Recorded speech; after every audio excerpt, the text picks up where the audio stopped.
Nuevamente les doy la bienvenida a este webinar sobre objetivos de desarrollo sostenible en la mitad del camino al 2030.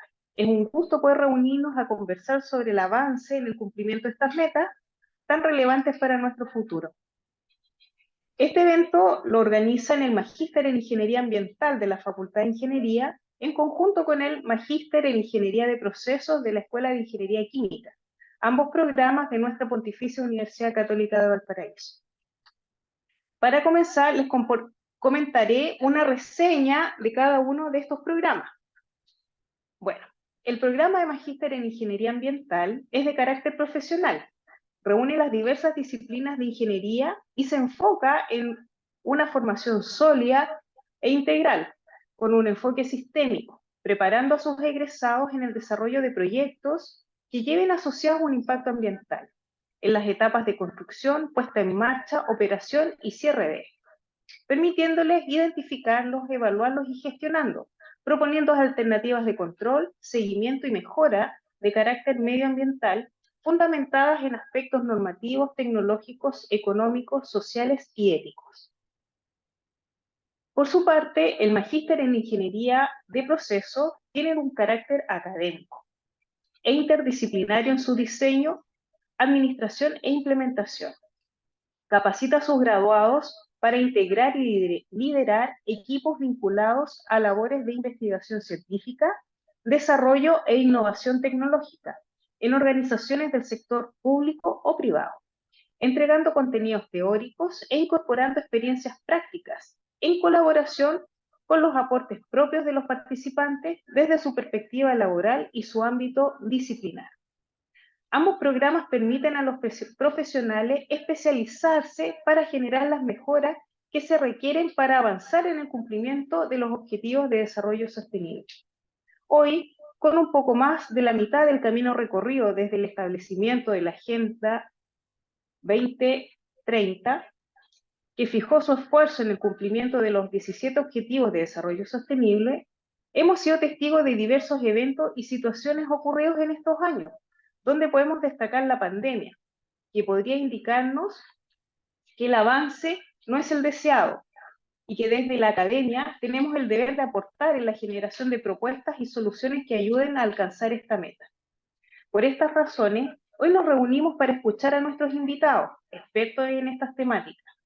Mareike Evers, oficial de Asuntos Económicos en la oficina del secretario ejecutivo de la CEPAL, y Álvaro Aracena, académico de nuestra universidad y director del Magíster en Ingeniería en Proceso, quienes nos orientarán sobre el avance en el logro de estas metas y nos indicarán el camino que debemos seguir.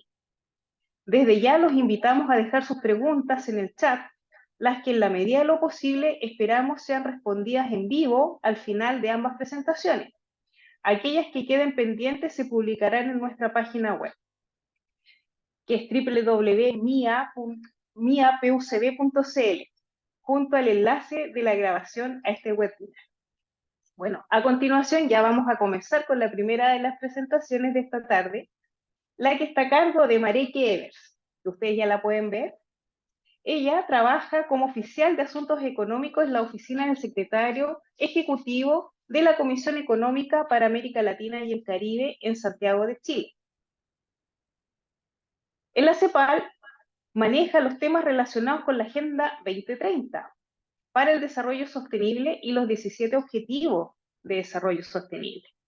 Lleva más de 10 años trabajando en el sistema de las Naciones Unidas y ha vivido en diferentes países fuera de su patria Alemania, tal como Australia, Colombia, República Dominicana, Ecuador, Perú, Reino Unido y Estados Unidos, donde trabaja con varias agencias, fondos y programas de la ONU, tal como en la oficina del secretario general de las Naciones Unidas en Nueva York, en un programa de seguridad humana con el programa de las Naciones Unidas para el desarrollo de la zona frontera norte de Ecuador con Colombia, y el programa sectorial de paz y seguridad de la cooperación alemana, la GIS.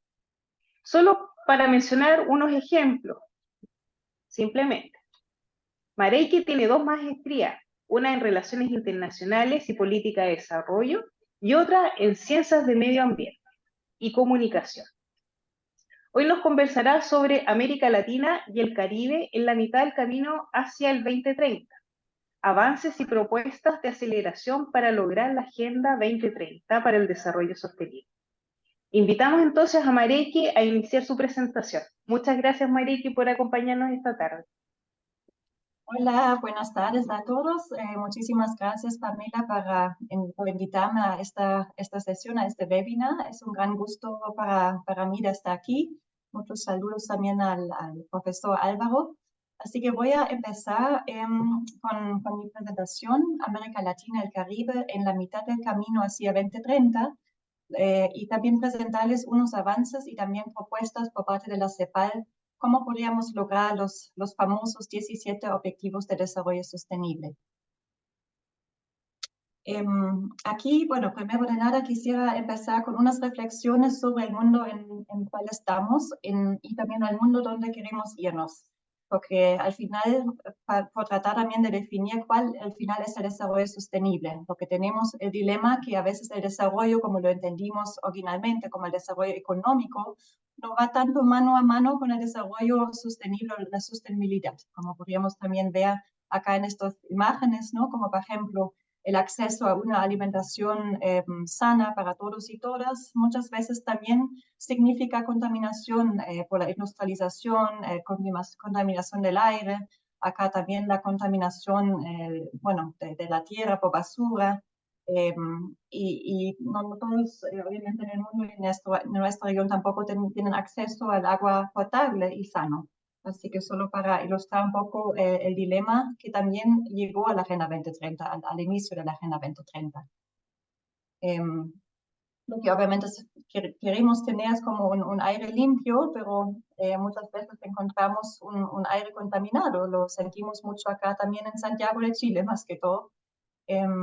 Tenemos todos el derecho al acceso al agua potable, pero muchas veces vemos también que los lagos, los ríos, los océanos son contaminados con plástico. Queremos tener acceso a una alimentación saludable, pero muchas veces eso significa también retos para la agricultura. Y también queremos todos tener un hogar seguro, pero muchas veces, por ejemplo, en los países del Caribe, pasan los huracanes y destruyen toda la infraestructura que tenemos. Así que, como ustedes pueden ver, bueno, también queremos tener acceso a una alimentación, pero muchas veces eso termina también en mucha basura. Entonces, ¿cuál es el mundo que queremos? Y cuál al final es la definición de desarrollo sostenible que se encuentra en el centro de la Agenda 2030, como dice el nombre, para el desarrollo sostenible. Y esta definición ya viene del año 1987, en el informe Brundtland que fue firmado en Oslo el 20 de marzo de este año y titulado originalmente Nuestro futuro común. Y esto definía al desarrollo sostenible como aquel que satisface las necesidades del presente sin comprometer la capacidad de las futuras generaciones para satisfacer las propias. Entonces, la Agenda 2030, que fue adoptado por todos los 193 jefes de Estado de todos los Estados miembros de las Naciones Unidas en Nueva York, el 25 de septiembre durante la Asamblea General de las Naciones Unidas en 2015, y con la fecha de límite hasta 2030, por eso estamos hablando que estamos ya en la mitad del camino ahora en 2023, y al corazón de esta Agenda 2030 están los 17 Objetivos de Desarrollo Sostenible, los ODS, como decimos en las Naciones Unidas. Quizás ustedes ya lo han escuchado antes, espero que sí. Y estos objetivos tienen 169 metas y más que 300 indicadores para medir también si lo logramos o no.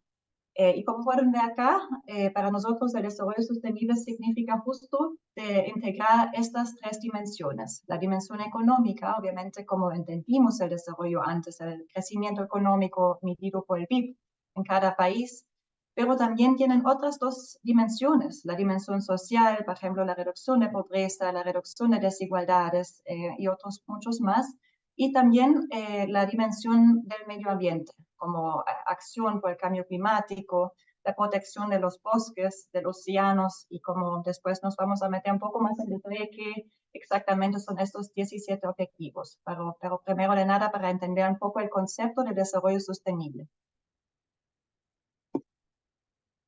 Y esta Agenda 2030, es como el resultado del proceso más consultativo y más participativo de toda la historia de las Naciones Unidas. Empezó en el año 2012 y ahí empezamos con consultas en todos los países, estados miembros de las Naciones Unidas, en general con grupos enfocados, como por ejemplo yo en estas fechas trabajaba con el Programa de las Naciones Unidas para el Desarrollo en Ecuador, y realicé la consulta post-2015, como digamos que reemplaza los objetivos que tuvimos antes, los objetivos del milenio, los ODM, y preguntar a todas las poblaciones, incluyendo, por ejemplo, como pueden ver en esta foto, los niños, los jóvenes, también los pueblos afrodescendientes, las personas con discapacidades, las personas privadas de libertad y muchos otros grupos más, sobre sus prioridades para un desarrollo sostenible, para el futuro que queremos. Y todos estos resultados que se realizaban en todo el mundo influyeron a la adoptación de la Agenda 2030. Otro ejemplo de esta consulta es una encuesta virtual, incluso todavía existe, por eso aquí también incluí el enlace a esta encuesta, porque todavía obviamente a los países, a los gobiernos, para ellos es importante de saber cuáles son las prioridades de sus poblaciones, más allá de la adoptación de la Agenda 2030. Ahí también, por ejemplo, pueden seleccionar cuáles son las prioridades para ustedes, así que los invito también a visitar esta página. Y una versión previa de esta encuesta también influyó a la Agenda 2030.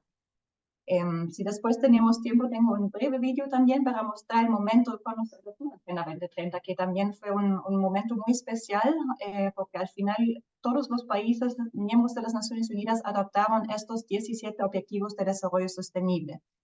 Y puede ser que son bien ambiciosas, todavía, estamos en el camino de lograrlos, no nos va muy bien, que voy a mostrar ahora los progresos en este sentido, en unas áreas nos va bien, en otros menos, pero para tener una idea de cuáles son estos 17 objetivos que ya mencioné varias veces en mi intervención.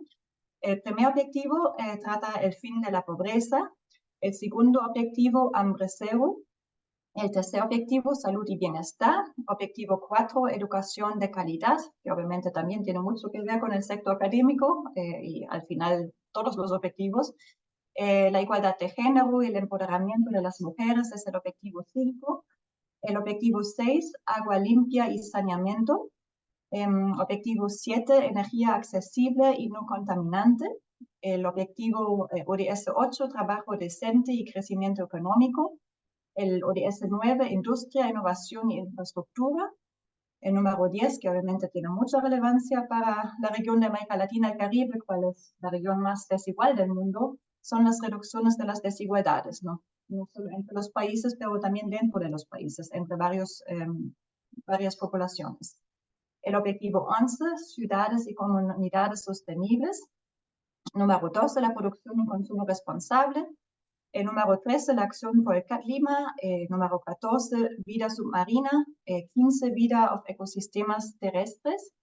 Y número 16, paz, justicia e instituciones sólidas.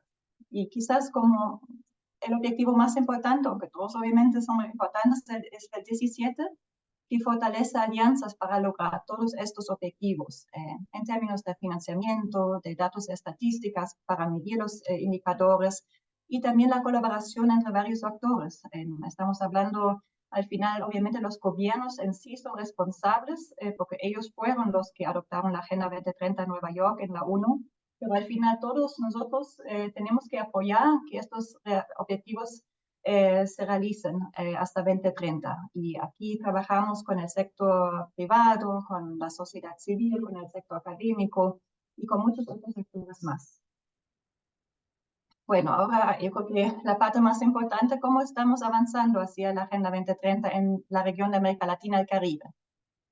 Obviamente la cascada de crisis recientes, incluyendo obviamente todavía los impactos de la pandemia de COVID-19, la guerra en Ucrania y ahora en Palestina y muchos otros crisis también como el cambio climático, han contribuido a ensombrecer las perspectivas de desarrollo sostenible en nuestra región y al final en todo el mundo. Así que solo un cuarto de las metas de los ODS se alcanzaron o se alcanzarían con la tendencia actual. ahí estamos haciendo cálculos de perspectiva dentro de la CEPAL para tener este cálculo y ver si estamos capaces de lograr la Agenda 2030 hasta 2030. En el caso de casi la mitad de las metas de los ODS, la tendencia sí es correcta, entonces va en el camino correcto, pero no suficiente, digamos, la velocidad para alcanzarlas hasta 2030. Ahí estamos hablando que quizás los podremos lograr en 2040 o 2050. Y en el caso de más que un cuarto de las metas, la tendencia es de retroceso. Así que obviamente no nos va muy bien, deberíamos ya avanzar mucho más que hemos hecho. Incluso les puedo alentar que al nivel global las tendencias son aún peores. Ahí vemos que solo un 15%, a veces un cuarto a veces casi 25% de las metas se alcanzaron o se alcanzarían con la tendencia actual. Acá también tienen todos los avances en las metas. Bueno, en mucho detalle, pero si hay unas preguntas después, con gusto la puedo contestar. Y ahora quisiera, bueno, seleccioné 3 ODS. También tengo más información sobre todos los 17, obviamente, pero en el interés de tiempo selecciono 3 que podrían ser de su interés para verlos un poco más en detalle. Aquí, por ejemplo, vemos las cifras de pobreza y la pobreza extrema en América Latina entre 2014 y 2022. Y las acciones generales que propuse o que promueve la Agenda 2030 en esta área son el combate a la pobreza, por ejemplo, a través de aumentar la protección social, la inclusión laboral y también promover la resiliencia a población vulnerable. Y ahora, como estamos hablando con futuros alumnos de este curso, también traté de identificar acciones desde las universidades, cómo podríamos trabajar hacia el ODS 1 desde las universidades mismas. Y eso, por ejemplo, podría ser a través de acceso a la universidad como de becas, de apoyo económico a estudiantes que vienen de poblaciones más vulnerables, que no tienen los recursos para estudiar una maestría. Y también acción social universitaria, por ejemplo, a través de mentorías, alfabetización, atención a migrantes, etcétera, tomando varias o multidimensionales vulnerabilidades en cuenta. Otro ejemplo, uno de los objetivos muy importantes, obviamente también, que además es un tema transversal en toda la Agenda 2030, es la igualdad de género y el empoderamiento de las mujeres. Acá también vimos, obviamente, también los impactos de la pandemia y acá vemos la proporción de mujeres y niñas que han sufrido violencia física y o sexual a manos de su actual o anterior pareja, que también es una de los indicadores que se mide debajo de este indicador, con muchos más. Y acciones generales que estamos tomando, o los países, y apoyamos a los países de tomarlas, es, por ejemplo, crear una sociedad del cuidado, con el reconocimiento, la reducción y redistribución de recursos, obviamente eliminar la violencia contra las mujeres y promover la participación de mujeres en cargos altos, los gobiernos, dentro de la propia CEPAL, en parlamentos, en el sector privado, y acceso a tecnologías y dispositivos digitales en igualdad. Y acciones desde las universidades, por ejemplo, que fomentan las pautas hacia la igualdad de género, pueden ser la promoción de acciones afirmativas para la paridad de género. A lo interno, por ejemplo, podría ser el liderazgo femenino, cierre de brechas salariales, y también incluye planes de atención a la diversidad y de atención a la violencia de género, solo por mencionar unos.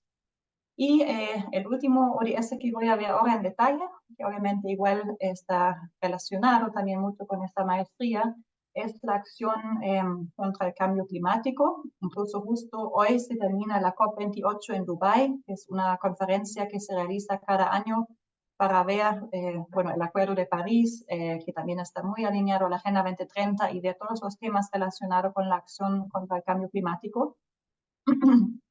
Y aquí también como acciones generales tenemos, por ejemplo, la mayor eficiencia de tecnología, la regulación y para la migración, también por parte del cambio climático y varios otros más. Y desde las universidades también vimos que, por ejemplo, lo que funciona para trabajar hacia este ODS 13 es la métrica de emisiones universitarias o métrica de afectaciones, altas, bajas temperaturas, tormentas, inundaciones y mucho más. Obviamente ahí también bueno, podríamos siempre contar con el apoyo de las universidades. Acá también traté de mostrar un poco cómo todos estos 10 objetivos que acaban a ver se relacionan también con los varios cursos y disciplinas que ofrecen las universidades, ¿no? Obviamente esto no es una imagen completa, pero unas ideas también, ¿no? Que todos los temas que también aprenden en sus universidades y incluso en los colegios están de mucha relevancia para los ODS y para lograrlos, ¿no? Por ejemplo, pueden ver que el curso de Derecho tiene mucho que ver con el objetivo 16, de paz, justicia, instituciones sólidas. Para la acción por el clima, por ejemplo, también es la disciplina de geología, de ingeniería, y por ejemplo, para el fin de la pobreza, la sociología y muchos otros más. Así que solo para ver qué tanto están vinculados los temas con cuales ustedes trabajan y donde aprenden también con esta Agenda 2030. Y ahora voy a ver un poco más qué estamos haciendo por parte de la CEPAL para apoyar a los países de la región. Tenemos 33 Estados miembros en América Latina y Caribe de lograr la Agenda 2030. Como ustedes han visto, estamos retrasadas de lograr la Agenda 2030 hasta 2030. Entonces ahora tenemos que encontrar puntos de entrada para crear efectos multiplicadores y crear sinergias con todos los 17 ODS, porque al final obviamente se trata de una visión holística. No trabajamos solo sobre un objetivo, pero todos tienen efectos y sinergias con los demás. Por ejemplo, nosotros promovemos por parte de la CEPAL la sociedad del cuidado, igualdad de género que mencioné ya antes, y eso obviamente tiene que ver con la reducción de desigualdades entre hombres y mujeres, tiene que ver obviamente con el ODS 5, que es el objetivo para la igualdad de género, tiene que ver que las ciudades y comunidades sean más sostenibles, que toman en cuenta este desbalance también entre hombres y mujeres, tiene que ver con el sistema de salud y bienestar, también el acceso a la protección social, también al trabajo doméstico remunerable y muchos otros temas. Y aquí ven también otras ideas de transformativas, otras áreas en cuales trabajamos y apoyamos a los países, como también es el turismo sostenible, la transformación digital, la bioeconomía, la transición energética, industrias relacionadas y muchos otros temas más. Si tengo un poco más de tiempo, quizás voy a tratar de decir muy en breve varias plataformas que ofrecemos a los países y también que hacen los propios países para monitorear la Agenda 2030. Así que como una buena noticia al final de como un poco varios problemas y retos que tenemos con la Agenda 2030 es que todos los países de la región han establecido mecanismos de coordinación institucionales para monitorear la Agenda 2030. Los países de América del Sur en general tienen establecido mecanismos de coordinación ad hoc, es decir, como ahora para estos 15 años de monitoreo de la Agenda 2030, desde 2015 a 2030, mientras que la mayoría de los países del Caribe tienen designado una institución pública existente responsable para el monitoreo de la Agenda 2030 y de los más que 300 indicadores. También a lo largo de estos 8 años de la implementación de la Agenda 2030, varios países, por ejemplo como Chile, han modificado los mecanismos institucionales para permitir la participación de más partes interesadas. Como dije antes, también no es solo una agenda de los países o de los gobiernos nacionales, es una agenda que solo se puede lograr en cooperación con todos los actores, como el sector académico.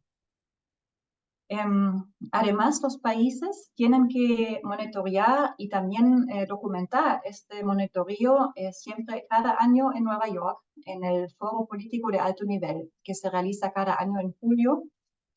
Y ahí desde la región, desde 2016, que fue el primer año cuando se monitoreaba la Agenda 2030 desde la adoptación, hasta 2023, 57 informes nacionales voluntarios se realizaron de 32 países de América Latina y Caribe. Es decir, todos los países menos Haití, por razones obvias, todavía no han presentado su primer informe, pero muchos de estos países han presentado ya 3 veces, incluso Uruguay 4 veces, y muchos ahora también van a presentar el próximo año. Así que igual ahí son como presentaciones completamente abiertas en el UN Webstream. Si, por ejemplo, están interesados como los países, bueno, Chile justo presentó este año, pero otros países que presentan el próximo año son Argentina, son Belice, Brasil, Colombia, Costa Rica, Ecuador, Honduras, México y Perú. y ellos presentan los progresos hacia la Agenda 2030. Y para apoyar a estos países de elaborar estos informes e implementar la Agenda 2030, nosotros en parte de la CEPAL hemos establecido una comité de práctica. Esta comité de práctica es dirigido a los gobiernos nacionales, pero en varias ocasiones abrimos el espacio también al sector académico, por ejemplo, a la Universidad de los Andes y el Centro de los ODS de Colombia, y muchos otros actores. Justo ayer realizamos una sesión con parlamentarios de toda la región de América Latina y el Caribe, para también ver cómo podríamos incluir este actor significativo y muchos más en la implementación de la Agenda 2030. Y casi cada mes organizamos una sesión.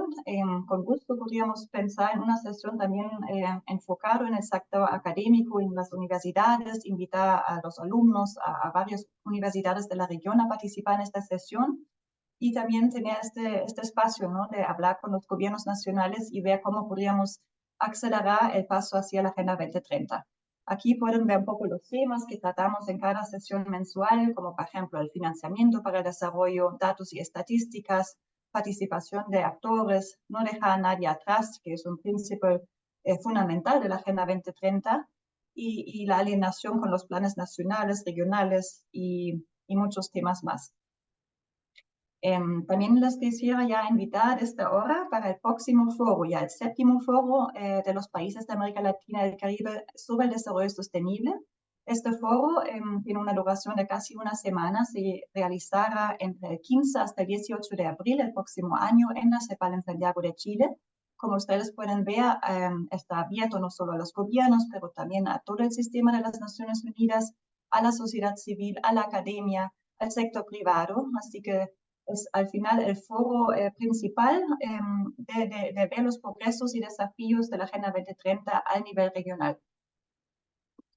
Y como último, quisiera también mencionar unas plataformas que también los invito a visitar, por ejemplo, el SDG Gateway, que es, digamos, un one-stop shop, como se dice en inglés, ¿no?, donde pueden encontrar todos los recursos del sistema de las Naciones Unidas en América Latina y el Caribe, todo lo que está pasando alrededor de la Agenda 2030 de los ODS, con publicaciones, con eventos y muchos más. Y parte del SDG Gateway es esta plataforma de datos y estadísticas para América Latina y el Caribe, donde pueden ver en detalle cómo están avanzando los países de nuestra región hacia la Agenda 2030.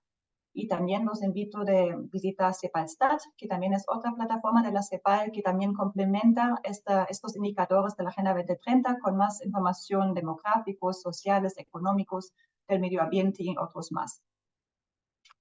Así que yo creo que me quedo acá, pero obviamente estoy dispuesta a cualquier pregunta. Muchísimas gracias.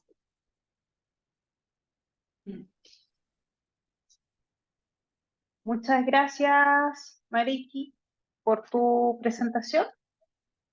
Bueno, tal como lo comentó ella al final, dejamos el chat abierto para que todos ustedes puedan ingresar sus preguntas a Mariki directamente para que las comentemos al final de la presentación de Álvaro. Bueno, ahora dejamos con ustedes a Álvaro Aracena.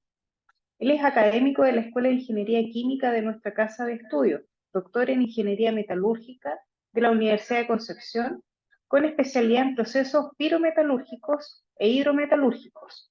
Hoy se desempeña como director del Magíster en Ingeniería de Procesos. Hoy nos hablará sobre el uso de compuestos pasivos y elementos poco convencionales para la recuperación de cobre en la industria metalúrgica. A continuación, Álvaro, por favor, realiza tu presentación. Ya. Muchas gracias.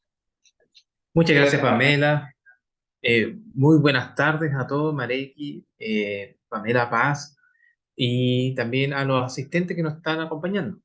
Ahora mismo voy a compartir la presentación.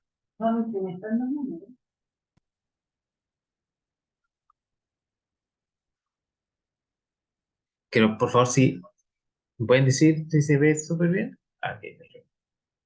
Bueno, voy a comentar acerca de la ODS que a nosotros también nos ayuda en la academia, que nosotros de alguna forma podemos utilizar y podemos aplicar para que el mundo en sí, en la parte metalúrgica, la parte minera, sea un poquito más sostenible. Entonces, acá tengo un ejemplo de aquello en donde dice que vamos a ver compuestos pasivos y elementos poco convencionales para la recuperación de cobre. Hablamos de cobre porque Chile es a nivel mundial el primero que tiene este metal en la industria metalúrgica. Pertenezco a la Escuela de Ingeniería Química de la PUCB. Bueno, en esta exposición va a obedecer al Objetivo de Desarrollo Sostenible, la número 12, producción y consumo responsable, en donde de aquí al 2030 se debe lograr la gestión sostenible y el uso eficiente de recursos naturales, y además se debe reducir considerablemente la generación de desechos mediante las actividades de prevención, reducción, reciclado y reutilización. Nosotros en la empresa minera se trabaja con muchos minerales y se obtienen los metales útiles, por ejemplo el cobre, molibdeno, oro, plata, cobalto en esta oportunidad. Pero también generan muchos residuos. ¿Mm? Residuos tales como relaves, residuos tales como también gases, emisiones de gases. Y uno de los residuos que tenemos hasta ahora provienen de la fundición. Estos se llaman escoria de fundición. Y estos son residuos que tienen una rica cantidad de cobre. Por ejemplo, un mineral, cuando nosotros los procesamos, tiene una concentración, tiene unos porcentuales de un 1%, y la escoria que proviene de la fundición ya tiene cobre cercano al 1%. Entonces, si se dan cuenta, es un material que es pasivo porque lo desecha, pero está rico en cobre. Entonces, es una oportunidad para de alguna forma procesar este material y así extraer el metal útil. Ojo, yo solo hablo del cobre, pero también tiene una variedad de otros elementos que nos puede proveer de unas buenas ganancias, por así decirlo, en todo sentido. Bueno, una fundición, acá lo tenemos, se concentra en que viene un material, tiene una planta que se funde el material y saca una cierta cantidad de elementos. Saca unos ánodos, es una placa de metal de cobre tiene cerca del 99% de cobre, por así decirlo, pero tiene dos salidas. Si ustedes ven a la fundición, tiene una salida que es gases, que se va a la planta de ácido, y tiene otra salida que son las escorias, que aquí tenemos el metal, que es el cobre, en interés. La fusión de concentrados permite fundir cualquier material. Si trabajamos, en este caso, y en Chile se trabaja cercano a los 1250 grados Celsius, todo lo que es el mineral de cobre, sulfuros de cobre, estas se rompen los enlaces y se funden, se separan. Se van a separar los metales útiles como también de las impurezas. Y esto permite concentrar el material. Es decir, vamos a tener un ánodo rico en cobre, pero también vamos a tener escoria donde deberían estar las impurezas. ¿Cuál es el problema asociado? En la fusión de cobre, la fundición, nosotros tenemos varios hornos. Acá tenemos un ejemplo de 4 hornos: convertidor Peirce-Smith, horno basculante, horno de refino y horno de retén. Entonces, aquí lo que vemos es que cada uno de los hornos obtienen escorias. Por ejemplo, el horno basculante tiene 35 toneladas por día. El horno convertidor tiene 75, el retén 30 y el de refino 23 toneladas por día. Pero si observan, cada una de las escorias que tenemos allí tienen muy elevada cantidad de cobre. Tal como les dije en un inicio, el cobre deberíamos tenerlo en la escoria cercano al 1%. Sin embargo, en cada uno de estos hornos se muestra que tenemos elevada cantidad de cobre, cerca del 40%. Y entonces, se pone muy atractivo el procesar este material.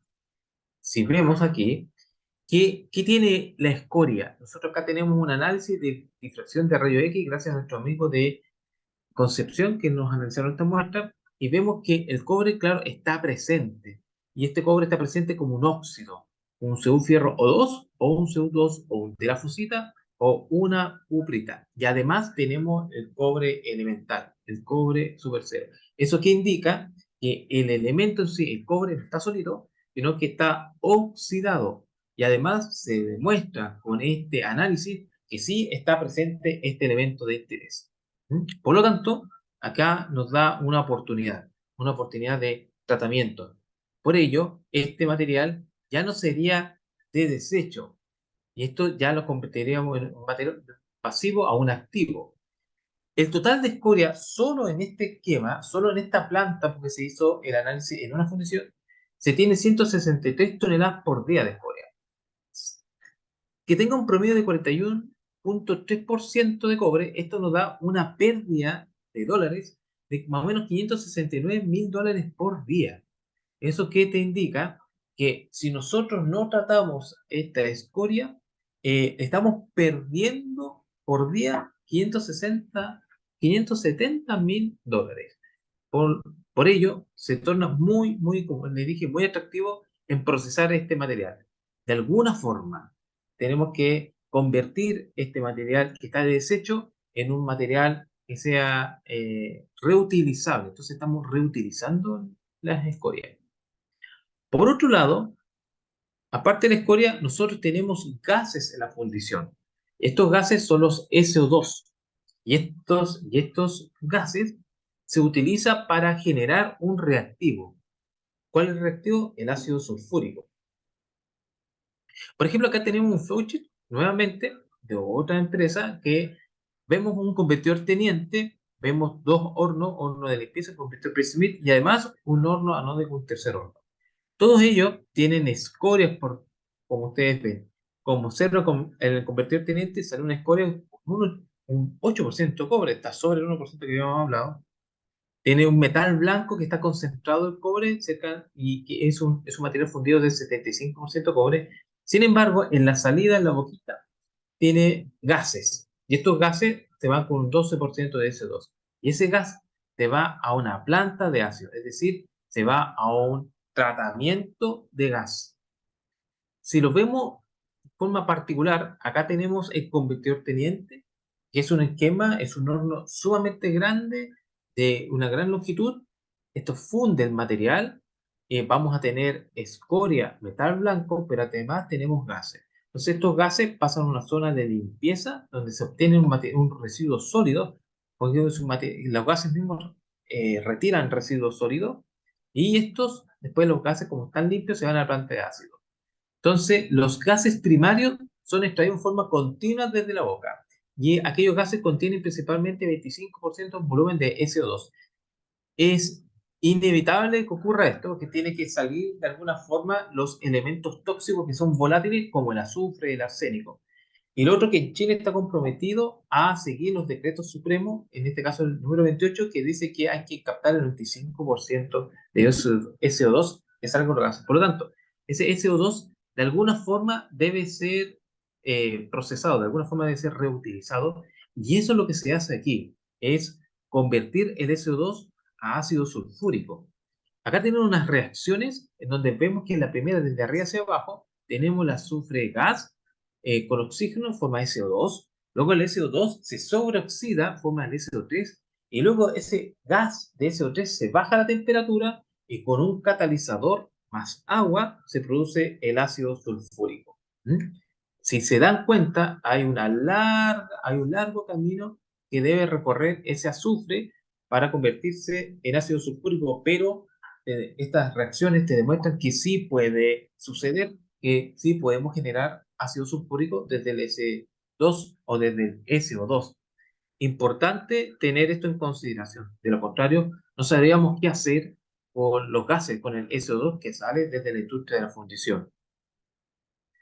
Acá tenemos un flujo súper simple donde sale la conversión, de ahí se obtienen los gases, se enfrían, se van a una limpieza húmeda de arriba hacia abajo, después luego va al secado del gas, se genera una oxidación catalítica y se produce el ácido sulfúrico más o menos de una concentración de 96 a 98% de pureza. hacia la derecha se extrae el ácido sulfúrico y luego los gases remanentes se van a chimenea, donde debería ser solamente vapor de agua. A su parte derecha hay una fotografía donde tenemos estanque de ácido sulfúrico de capacidad más o menos 5.000 litros, donde aquí tenemos, perdón, mucha gente, 5.000 no alcanzo a ver, pero bueno, hay un volumen donde tenemos una buena cantidad de stockpile de ácido sulfúrico. Y este ácido es reutilizado. ¿Para qué es reutilizado? Nosotros la utilizamos y en este caso, en la metalurgia que estamos llevando a cabo, la queremos reutilizar para procesar las escorias. Entonces, acá tenemos dos ideas que son atractivas. Una, que tenemos un material pasivo, que son las escorias, y que esta la queremos de alguna forma reutilizar, reprocesar. Y por otro lado, tenemos SO2. Ese SO2 lo capturamos para generar ácido sulfúrico y así reutilizarla para procesar de alguna forma algún material. Este material serían las escorias. Entonces estamos de alguna forma aprovechando los dos materiales. Material sólido, que es la escoria, el material gaseoso, así juntarlo y obtener un producto al final del camino. ¿Cómo lo hemos llevado a cabo? Nosotros hemos hecho algunas pruebas experimentales con las escorias. Si ustedes observan, en la parte izquierda sale un gráfico donde muestra los kilos de ácido y en la derecha de ese gráfico sale la recuperación de cobre. Nosotros utilizamos cerca de 460 kilos de ácido por tonelada de escoria y obtenemos cercano del 55% de recuperación de cobre. Eso llama mucho la atención. Si este ácido no funcionara para procesar la escoria, entonces la recuperación de cobre estaría cercano al cero. Pero si ustedes se dan cuenta, la recuperación de cobre está sobre el 50%. Eso llama la atención. Además, se obtienen otros elementos. Hemos visto que obtenemos hierro en solución, sacamos el hierro, sacamos el cobalto también y sacamos otros elementos menores desde la escoria. Por lo tanto, esto está mostrando que sí está funcionando la conexión entre el uso de escoria y el uso de ácido sulfúrico para llegar de alguna forma a generar un producto deseado. Este producto es el cobre en solución, la extracción de cobre, la recuperación de cobre, que está cercano al 50%. ¿Cómo se llevó a cabo todo este trabajo? Nosotros lo hicimos con nuestros estudiantes y también, bueno, que ahora ya son ingenieros, donde en la parte izquierda superior tenemos una solución de cobre. La solución de cobre tiene un color celeste súper claro y ahí lo vemos en la fotografía. Luego hacia la derecha superior ya ingresamos la escoria y empezamos a trabajar, empezamos a disolver la escoria. Con una agitación moderada y a temperatura ambiente, 20 grados APD, lo que hacían en el laboratorio. Y la fotografía de abajo vemos que se decanta la escoria y ahí tenemos una solución que se llama PLS, donde se encuentra el cobre en solución, se encuentra el hierro y otros elementos de interés. Si no hubiese existido una extracción, entonces esta solución estaría incolora. Sin embargo, tiene color. Eso demuestra que si tenemos un color celeste o algo verdoso, significa que tenemos tanto de cobre como de hierro. Por ello, se demuestra que sí existe una extracción de este cobre desde las escorias. Estamos reutilizando, o sea, estamos utilizando dos elementos, que es la escoria, que es un pasivo, y estamos reutilizando el ácido sulfúrico, que es proveniente de la generación del SO2. Por otro lado, nosotros estamos evaluando procesar la escoria, pero con otro elemento, ya no con el ácido sulfúrico, también estamos viendo otros caminos, como por ejemplo el amoníaco. El amoníaco ahora está en boga porque gracias a lo que es hidrógeno verde, también se está generando amoníaco verde mediante el uso del hidrógeno. Y esto ha llevado mucho la atención porque ahora los costos van a empezar a bajar para la generación del amoníaco utilizando el hidrógeno verde.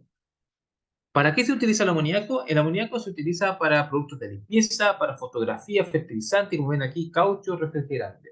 Ese es el uso de un derivado del amoníaco. nosotros aquí vamos a utilizar hidróxido de amonio, el NH4OH, pues, que justamente lo que hace es tener el amoníaco en solución.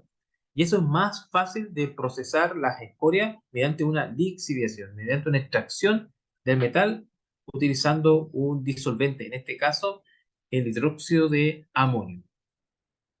Entonces estamos viendo la posibilidad, si se dan cuenta, estamos viendo la posibilidad de tomar la escoria, a hacer contacto con una solución lixiviante, en este caso el amonio. ¿Y por qué lo estamos haciendo? Ya que el amonio se va a generar como una solución verde en este caso.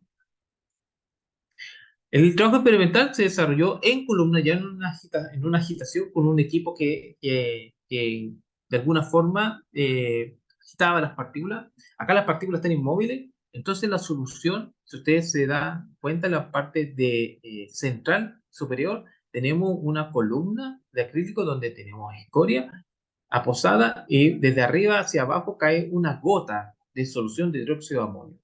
En la parte derecha ya se ve, parte superior derecha, se ve ya una gota saliendo desde la columna en donde ya está extrayendo el metal útil. Y en la parte inferior, la parte de abajo, ya vemos mojado todo el lecho de material. ¿Por qué se hace de esta forma el proceso de escoria mediante uso de hidróxido? Porque con esta forma es lo más cercano que tenemos para llevarlo a una planta hidrometalúrgica. ¿Mm? En la planta se utilizan este tamaño de partícula es lo que se utiliza y es lo más factible de realizar. Y las pruebas justamente se hacen en columnas de lixiviación. Este trabajo lo hemos también llevado a cabo con alumnos de nuestra escuela, quienes estaban procesando la escoria en sí.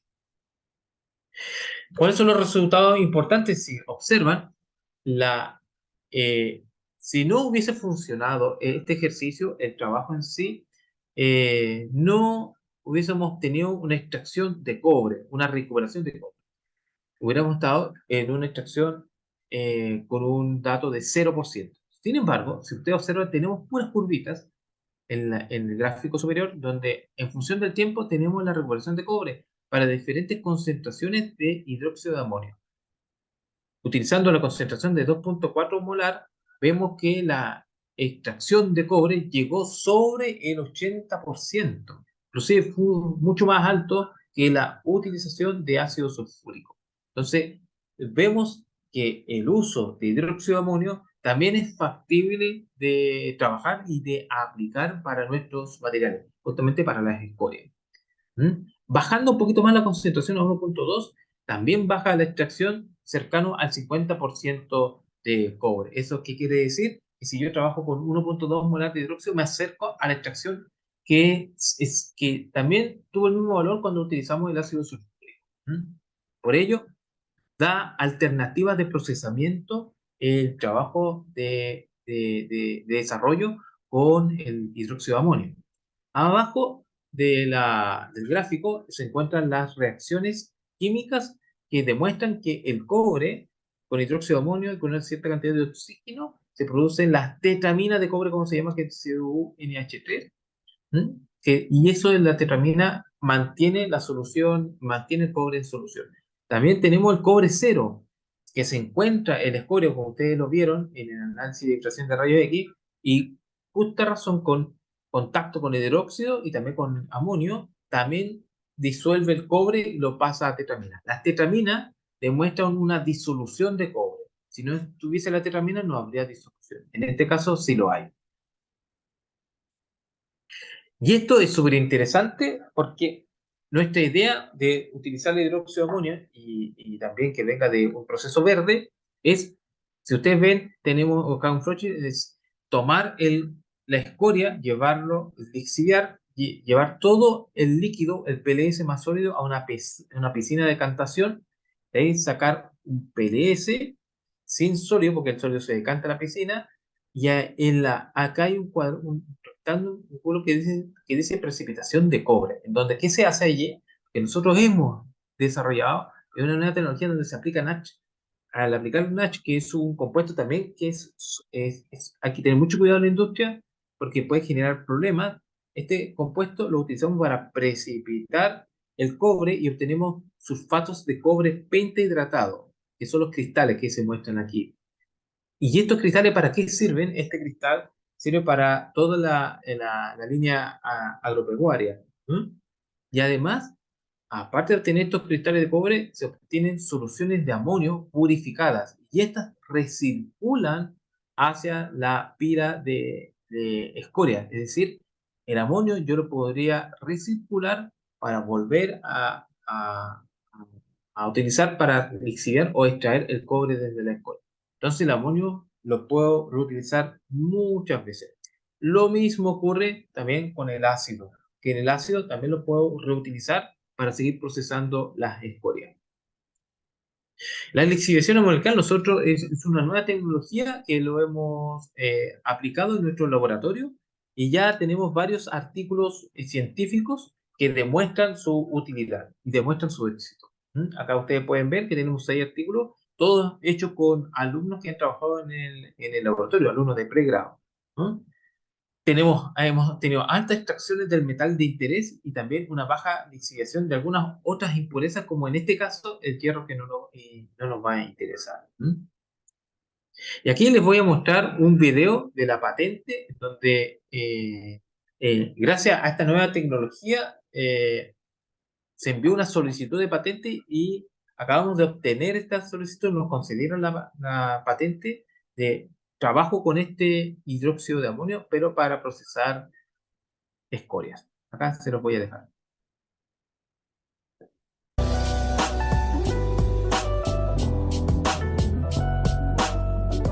En la industria minera actualmente se tienen 7 fundiciones. De las 7 fundiciones se obtienen 3 productos. Metal como cobre, se tienen gases y además se tienen impurezas. Estas impurezas están concentradas en lo que se llama escorias. El problema radica en que en estos procesos de altas temperaturas, pirometalurgia, se tienen material con escoria, con mucho aluminio, mucho sílice, mucho calcio, pero también mucho cobre. Y está como un óxido de cobre, llegando a leyes aproximadamente, o mejor dicho, concentraciones aproximadamente de 40%. Nosotros lo que buscamos fue tratar esta escoria, que tenía un 40% de cobre, vía hidrometalurgia, vía lixiviación acuosa. Entonces lo que hicimos fue tomar la escoria, triturarla, dejarla en bajo tamaño y aplicar la metodología de lixiviación. Y con la lixiviación agitada básica obtuvimos consumos de ácidos cercanos a los 10 kilos de ácido por tonelada de mineral, y el reactivo a utilizar, que fue el hidróxido de amonio, también es barato y no puso mayor complejidad en lo que es el proceso de la escoria, de la lixiviación de escoria. Uno de los parámetros esenciales de la lixiviación de escoria fue el pH de la solución, es decir, el nivel de basicidad o acidez de la solución. Y nosotros vimos que con el ajuste del pH obteníamos recuperaciones importantes de la escoria.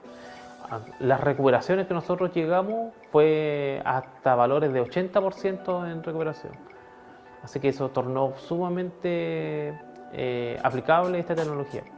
Luego de la lixiviación agitada, nosotros pasamos a planta piloto, a pilotaje.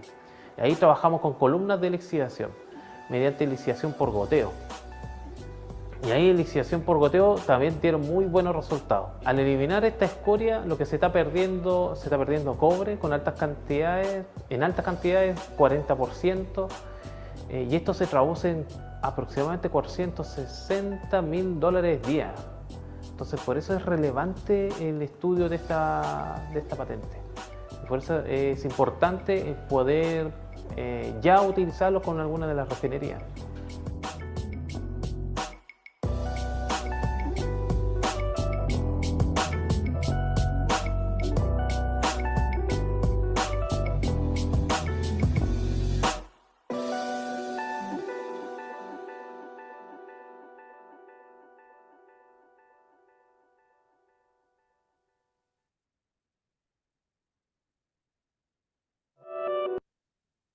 Ok. Y bueno, cerrando ideas, tenemos aquí un material pasivo, lo estamos convirtiendo en un activo, estamos utilizando dos diferentes reactivos. El ácido sulfúrico que proviene del SO2, le estamos dando una actividad sumamente interesante que ya se utiliza en Chile para trabajar otros minerales, ahora lo estamos viendo para trabajar con escoria.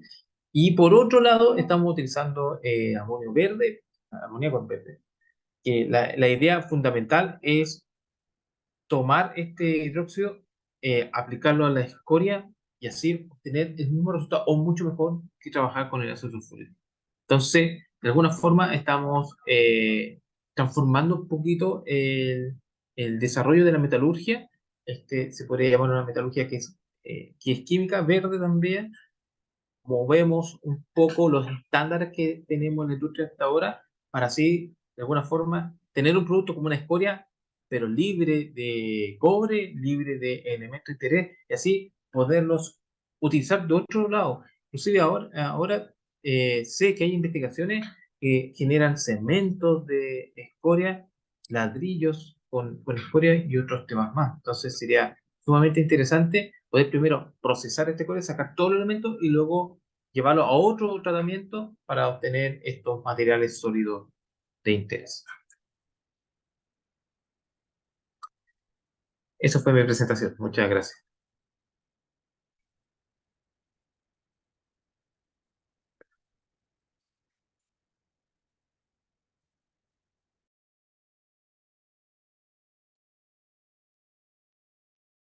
Bueno, agradecemos la exposición realizada por Álvaro Aracena, director del Magíster en Ingeniería de Procesos. Bueno, ahora vamos a dar paso a la última etapa de este webinar, donde vamos a responder las preguntas. Tenemos unas preguntas en el chat, donde le voy a dar el pase a Paz Fuenzalía, la coordinadora del programa de Magíster en Ingeniería Ambiental, quien dirige esta etapa. Bueno, ha llegado la hora de las preguntas para nuestros expositores y vamos a partir aprovechando dos consultas que se hacen por Camila Araya, sí, para el profesor Aracena, que pregunta, ya que el proceso de fundición va a quedar obsoleto a largo plazo, si es posible en el fondo de este proceso eh, invertir solamente en ellos o en el fondo va a quedar simplemente obsoleto por la cantidad de contaminantes que produce. Esa es la primera pregunta. Y la segunda tiene que ver con la composición y la forma en que se produce el hidróxido verde que se mencionó en la exposición. Ya, muchas gracias, Paz. También muchas gracias, Camila, por tus consultas súper interesantes. Claro, con relación a la primera pregunta, claro, la fundición, yo creo que, en mi opinión, deberían seguir existiendo. Procesar concentrado no es fácil, pero Chile, de alguna forma, está generando una mayor actividad en lo que es temas medioambientales. Inclusive yo creo, me atrevería a decir que va en una línea recta hacia arriba. No es exponencial, pero sí en una línea recta. Inclusive se están generando mayores límites de, de producción de gases fugitivos, como se le llama. Creo que quieren llegar a un 98 o 99% de SO2 de captación. Y pienso que se debería fortalecer la generación de fundición, pero con una mirada sumamente, o una mirada directa al medio ambiente. Generar procesos más limpios, tenemos generación de gases que también que lo puedan captar de alguna forma y no generen muchos gases positivos. Sé que hay una idea en la Universidad de Concepción que están trabajando en ello con relación a la producción limpia de materiales utilizando altas temperaturas. Estoy hablando de altas temperaturas sobre 500 grados. No es necesario llegar a los 1200 grados, pero sí sobre los 500 grados para generar un producto rico. En realidad generan mucho producto rico y además captan gases fugitivos.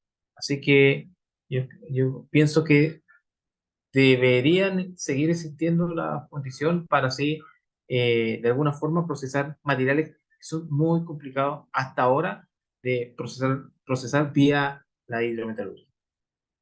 Y la segunda pregunta con respecto al amonio, hidróxido de amonio en verde. Mira, yo en realidad no estoy claro sobre el proceso en sí. Tengo entendido que hay unos flowchart que uno los puedes encontrar, pero no tengo claridad de cómo se logra o cuál es la eficiencia. Lo que yo sé es que se hace una hidrólisis y de ahí se saca el hidrógeno y del hidrógeno después hace contacto con el amonio. Pero de ahí ya no profundizo más en el tema. Hemos utilizado el producto en sí, pero no hemos llegado a ver cómo lo genera. Pero es interesante también saber de aquello.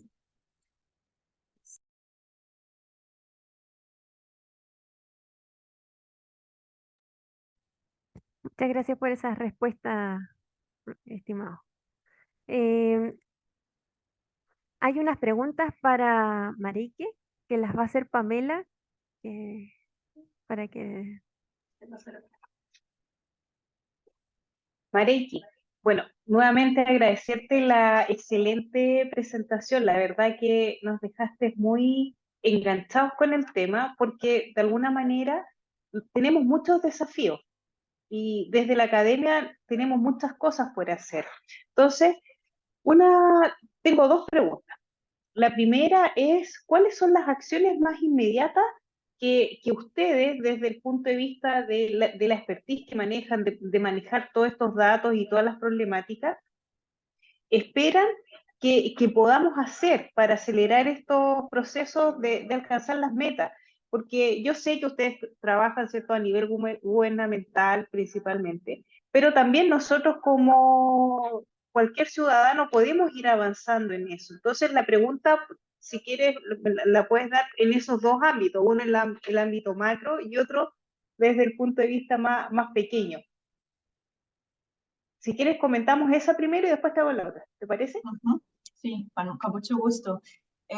Bueno, yo creo que quizás, yo creo que el primer paso es que los alumnos de las universidades o los profesores incluso conocen a la Agenda 2030 para el Desarrollo Sostenible, ¿no? Como es un poco la misma tema que tenemos con los derechos humanos. Yo creo que las personas que no conocen los derechos humanos tampoco pueden ser luchadores por ellos, ¿no? A veces no saben cuáles son los derechos que tiene un migrante, no sé, que viene a Chile o que tiene que migrar, por ejemplo, por el cambio climático en su país. Así que creo que eso es el tema clave y obviamente ahí tenemos muchos retos por parte de las Naciones Unidas porque es una agenda muy completa. Claro, no puedo no irse en mucho detalle y ver los 17 objetivos, pero como yo mencioné, estamos hablando de más que 300 indicadores. Y ahí viene otro reto también, que no siempre en todos los países encontramos a las datos y estadísticas para medir los indicadores. Entonces, igual ahí siempre tenemos un promedio a nivel regional, pero ahí también yo creo que las universidades pueden cumplir un rol muy importante, ¿no? De apoyarlos en la generación de datos y estadísticas. Los tenemos en general, obviamente, al nivel mundial, a nivel regional y también a nivel nacional, pero justo ayer tenía una reunión, por ejemplo, con el alcalde de Cali de Colombia, que vino a visitar la CEPAL, y también que nos falta mucho, y también por parte de la CEPAL, tener datos a nivel local.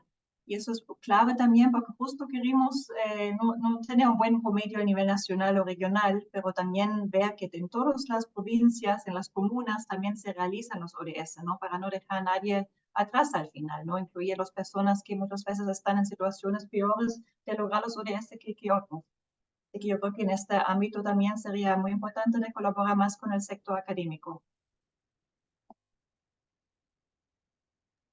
Perfecto. Y desde el punto de vista ambiental, ¿cuál piensas tú que es una de las mayores problemáticas que tenemos? ¿Y cómo tú piensas que nuevamente desde la academia podemos aportar? Porque nosotros en general aquí tú viste que tenemos dos programas de magíster, uno académico y el otro profesional. Entonces tienen enfoques diferentes. Bueno, las temáticas son diferentes también, pero encontramos un punto en común. Por eso organizamos este webinar. pero entonces podemos tener muchos más puntos en común y actualmente el mundo necesita esta diversidad de profesiones, de especialidades para lograr estos objetivos. Entonces, ¿cómo tú piensas que específicamente en el tema ambiental, cuál es la principal preocupación que ustedes han detectado y qué es lo que esperan de nosotros en las universidades poder aportar para avanzar en este alcance de las metas? Bueno, ahí también yo creo que yo partaría también con la sensibilización con el tema, ¿no? Como tenemos varios objetivos alineados con la protección del medio ambiente, como la acción hacia el cambio climático, la protección de los océanos, de los bosques, por ejemplo, ¿no?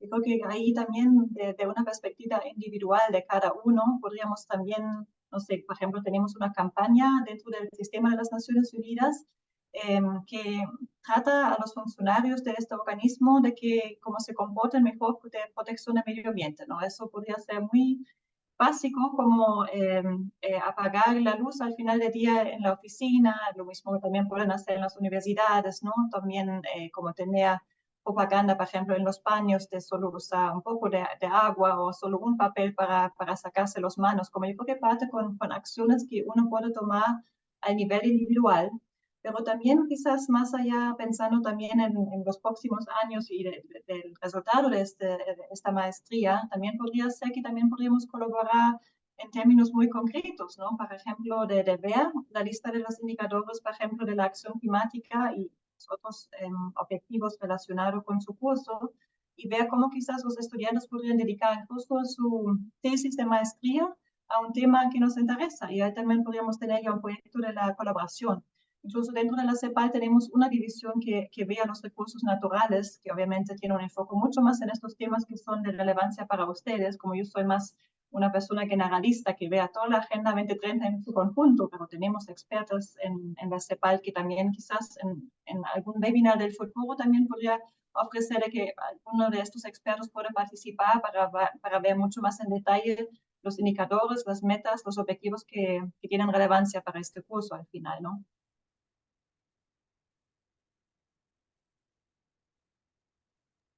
Sí, de todas maneras, bueno, te agradezco, Marique, la invitación porque es súper relevante el tema y sobre todo tener la posibilidad de trabajar con ustedes primero porque tienen muchos antecedentes, como tú dices, y los manejas tú específicamente. Y segundo, el tema de poder aportar algo real, que muchas veces a nosotros acá en la academia no, nos vamos muy por un tema de investigar y a veces cometemos el error de desconectarnos un poco de la realidad. Entonces, lo que tú planteas tiene mucha coherencia de que de alguna manera podemos trabajar en conjunto y sobre todo aportando en algo que va a ser el bien común. Entonces, nosotros, sobre todo como Universidad Católica, estamos llamados a cumplir ese objetivo. Así que te agradezco nuevamente la presentación y la invitación a trabajar en conjunto. Y de todas Quizás maneras vamos a estar en conjunto. Dime. Quizás un comentario más, por ejemplo, también, creo que no lo mencioné, pero cada año se revisan 5 objetivos de desarrollo sostenible en profundidad frente a este foro político de alto nivel en Nueva York, porque obviamente en un espacio de una conferencia de, bueno, casi 2 semanas no se puede irse en mucha profundidad a todos los 5 ODS. Y justo el próximo año se revisan los ODS 1, 2, 13, 16, 17. Entonces, por ejemplo, el objetivo de ese 13 yo veo lo más relacionado con este curso, ¿no? También ahí los invito nuevamente a participar en este foro regional, que es, digamos, el primer hito hacia el foro político de alto nivel en Nueva York, lo que se realiza dentro de la CEPAL, y ahí vamos a tener una sesión plenaria de unas horas, como con expertas sobre el tema, justo para ver esta acción climática. Entonces ahí también esto es abierto para los estudiantes, para los profesores, así que feliz de que ustedes participen, incluso también quizás de panelista. También ofrecemos como 50 eventos paralelos más que todo a lo largo de la semana. En general son en alianzas con varios actores, por ejemplo con el gobierno de Chile, podría ser con la universidad de ustedes, con otro actor clave, también para avanzar las discusiones al final, ¿no? También que es un primer paso antes de la acción. Y también existen plataformas, incluso de las Naciones Unidas, que compilan todas las iniciativas o buenas prácticas para acelerar el paso hacia la Agenda 2030.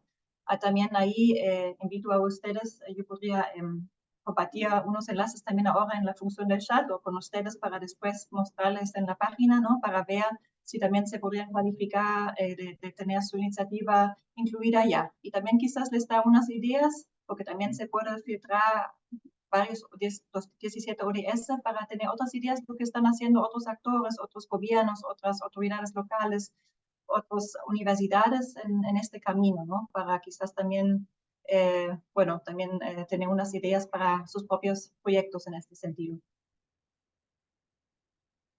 No, perfecto, muchas gracias, Mariki. Mira, la verdad que toda la información nosotros, que tú nos envíes la vamos a poner a disposición de todos los participantes en la página web, junto con el video del webinar. Así que te agradezco mucho la participación, las invitaciones y sobre todo tu buen ánimo para poder realizar cosas en conjunto.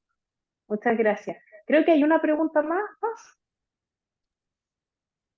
Sí, queda una pregunta más para el profesor Aracena, de Tomás Saavedra, quien quiere saber que si además de recuperar ácido sulfúrico de los gases, se pueden recuperar otros elementos para disminuir gases invernaderos. Ya, gracias, Paz. Gracias también a Tomás por la consulta con relación a al tratamiento de gases. Se pueden recuperar algunos otros elementos de interés, pero yo creo que va también va por otro camino el enfoque, que es un enfoque más que nada de limpieza de ácido. El ácido que nosotros presentamos en este ratito era un ácido de grado A. Sin embargo, también, como en todo proceso, hay ciertos caminos que ojalá no se generen, pero sí se producen, que se van, se van obteniendo distintas calidades de ácidos. En este caso se obtienen también ácido grado C, que tienen muchos contaminantes como arsénico, antimonio o algún otro elemento que venga a la fundición, y esto lo tome el gas y no es capaz de que después de su limpieza puedan removerse estos elementos. Entonces, lo que se ha hecho ahora es aplicar nuevas tecnologías, como por ejemplo, ese ácido se le inyecta un sulfuro, un NaCl, si mal no recuerdo, y otros elementos más, donde lo que hacen es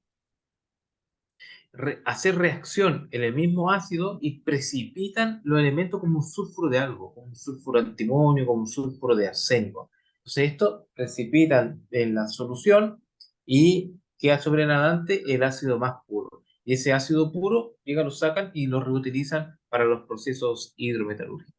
Y lo que está debajo, eso llega, se limpian y se envían por otro camino metalúrgico. Entonces ahí se busca la limpieza del elemento. ¿Mm?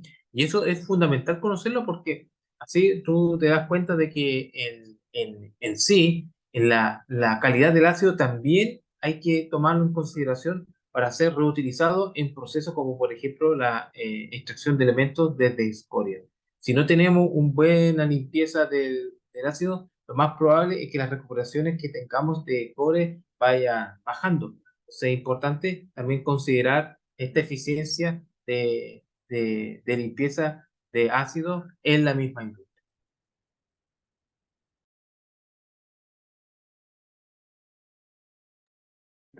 Bueno, muchas gracias Álvaro por las respuestas que han dado, creo que han sido bastante claras.